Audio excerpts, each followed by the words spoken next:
saudara.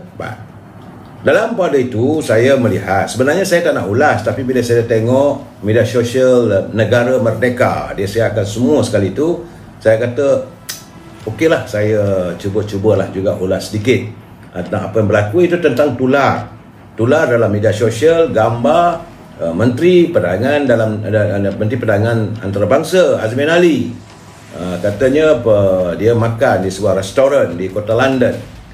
Soal dia makan tak ada masalah, tetapi dalam bil yang ada tu dia macam kes apa yang berlaku di Langkawi tu ialah, tapi di Langkawi tu cuma 1,000, 2,000 lebih saja bilnya. Tapi ini Salt B, nama sebuah restoran yang popular di London itu, dalam sumber gambar diperolehi melalui satu siapan Twitter menggunakan akaun Laga Cawan. Akaunnya Laga Cawan. Siapa sebut sehingga kini menerima tanda suka dan diulang ciapan lebih daripada 4,000 orang. Dan siapa sebut amat mengejutkan kita kerana dalam bil tertera senarai menu mewah, termasuk 2 botol arak jenama terkenal Petrus, nilainya belasan ribu ringgit. Ngalah jumlah keseluruhan bil selepas ditukar ke ringgit Malaysia bernilai 200,000 sekali makan saja. Bil itu bertarikh 20 Oktober 2021 jam 9.08 malam di kota London. Apakah menteri ini begini sikapnya? Di tengah saat rakyat susah, kita susah, mereka berbelanja sebegitu, 200,000 lebih hanya untuk sekali makan dengan keluarganya. Dan kita melihat bahawa ada pula arak dan sebagainya. Apakah ini tanda-tandanya?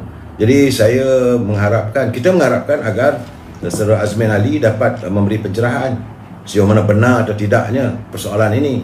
Dan saya mendapat kiriman itu, dan mereka cuba menyiasat bahawa memang betul lah bahawa Azmin Ali dan anaknya bersama isterinya Samsida dan anak lakinya Bashir dalam saya makan itu mengesahkan bahawa Bashir merupakan penuntut di City University of London. Jadi kemungkinan benar cerita itu sukar untuk disangkalkan. Tapi bilnya itu adalah sebanyak 200,000 lebih sekali makan.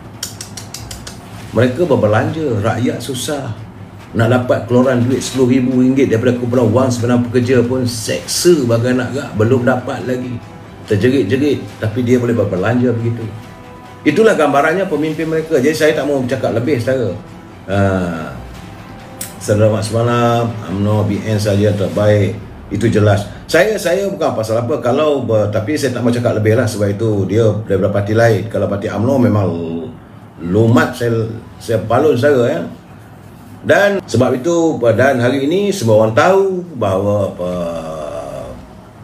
para pengundi awal terdiri daripada anggota tentera, kaki tangan SPR, kaki tangan perubatan dan sebagainya. Mereka telah pun membangundi pagi tadi, di mana dapatan saya, jangan marah saudara, bila saya cakap begini anda marah kat saya bagi orang tak setuju. Kadang-kadang kita hendakkan begini, dapat dapatan saya begini, anda marah dekat saya memberi pencerahan dapatan saya sehingga saat ini kabarnya, tapi benda itu belum sahih lagi. Ini dari segi cakap-cakap, daripada perbualan mereka yang mau undi dan sebagainya, katanya bahawa UMNO Barisan Nasional mendahului dengan 65%. Ini undi awal yang terdiri daripada kaki tangan kerajaan dan sebagainya. Artinya kaki tangan kerajaan sudah pun berbalik dan menyokong UMNO Barisan Nasional. Itu gagapan saya. Katanya bahawa kedudukan sekarang 65 UMNO, 32 Pakatan Harapan dan 3 Perikatan Nasional. Peratusnya ya saudara. Dan seramai 11,557 pengundi telah pun membangun undi di 31 pusat pengundian. Jadi menurut Suruhanjaya Setiausaha Pilihan Raya Datuk Ikmaruddin Ishak, jumlah pengundi awal terdiri daripada 9,217 orang anggota tentera dan pasangannya serta 2,340 orang anggota polis membabitkan 24 kawasan Dewan Undangan Negeri. Sepanjang proses undi diadakan, pematuhan pada garis panduan pencegahan COVID-19 terlaksana dengan baik. Proses pengundian awal disaksikan oleh ejen, calon yang bertanding, di samping Suruhanjaya Pilihan Raya yang menyiarkan proses pengundian itu secara live streaming melalui Facebook SPR.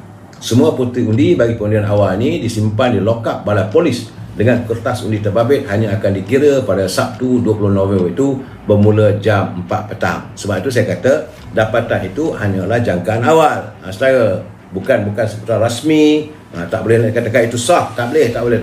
Sebab ini semua ketahuan ini akan dikira pada 20 bulan. Tetapi dari segi mereka yang balik daripada peluang undi apa semua tu, manusia kadang-kadang tak tahan nak simpan rahsia. Saya dah undi dah. Jadi dapatannya begitulah keadaannya. Dan 7 lokasi mengundi bagi tentera dan pasangannya jalankan di bilik kerakan Dewan Undangan Negeri Dun Lendu, Bilik Pusat Latihan Pelapis Universiti Teknikal Malaysia UTM di Dun Duran Tunggal, serta Dewan Seri Beruang Kem Askar Wataniah yang membabitkan Dun Bukit Kandir. Jadi hanya 4 Dun sebenarnya tidak terbabit dalam proses penggunaan awal ini, iaitu Dun Tanjung Bidara, Dun Pengkalangan Batu, Dun Duyung dan Dun Serkap. 4 Dewan Negeri saja yang tak terlibat dengan penggunaan awal. Jadi sehingga saat ini Dun Sungai Udang merekodkan jumlah pusat pengundian awal yang banyak, iaitu di Sekolah Kem Terendak 1, Sekolah Kem Terendak 2, Sekolah Menengah Kebangsaan Kem Terendak serta Dewan Burhan. Jadi 9,574 pengundian awal termasuk 9 anggota polis dan pasangan direkodkan bahawa ini untuk di Dun Sungai Udang. N11 Sungai Udang mempunyai 22,793 pemilih. Jadi kalau mengikut rekodnya, retinya tinggal lebih dalam 11,000 saja lagi pengundi biasa. Saudara. Dan saya melihat dalam laman-laman web, Saudara Haji Jasin, wanita UMNO memang berhati wajah sejak tertubuhnya UMNO. Betul lah. Raza-raza belum kira caman atau peratusnya. Itulah saya katakan tadi.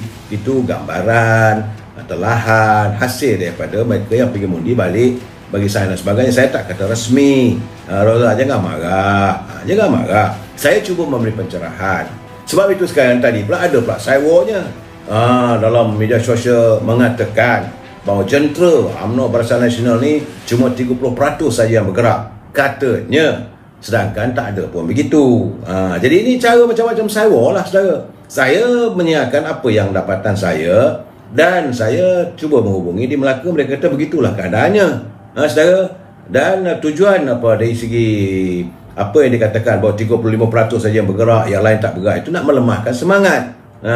Jadi sebab itu saya ambil keputusan besok insya-Allah saya akan turun sekali lagi ke Melaka untuk melihat dengan mata sendiri tentang kedudukan dan nak berbual dengan mereka yang telah pun membawa undi. Memanglah undi itu rahsia, tapi adalah cara kita untuk mendapatkan pandangan-pandangan mereka dan keyakinan mereka. Jadi kalau ada keizinan, mungkin jam 10.30 pagi besok saya akan bersiaran secara live. Saya berhasrat untuk pergi ke sekurang-kurangnya 4 atau 5 Dun di Dewan Undangan Negeri di Melaka, sebab dia negeri tak besar mana pun, dekat-dekat, dalam 15 minit dah sampai, 15 minit dah sampai.